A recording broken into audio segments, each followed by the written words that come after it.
As the smoke from this weekend's horrific attacks settles over Israel, experts on the Middle East tend to agree there's no way Hamas pulled this off alone.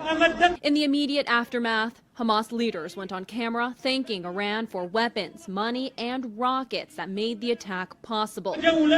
And while Biden made the United States' position on the conflict clear, let there be no mistake, the United States stands with the state of Israel. Critics say his policies towards Iran set the conditions for this unprecedented level of attack. They are wealthier, richer, and stronger under this Biden administration, and they're using that wealth to fund terrorism, attacking our allies and killing Americans. At the center of the backlash, $6 billion of Iranian assets freed up in a deal for 5 American hostages. This money meant strictly for humanitarian purposes, but Iran making it clear they can use the funds however they want. Secretary of State Antony Blinken pushing back on the criticism. The account is closely regulated by the U.S. Treasury Department, so it can only be used for things like food, medicine, medical equipment. Richard Goldberg with the Foundation for Defense of Democracy says giving Iran access to this money for humanitarian aid frees up money in other areas of their budget, thus allowing more money for funding terrorist organizations. We should not be allowing Iran, the sponsor of Hamas, the supporter of Hamas, to have any money whatsoever.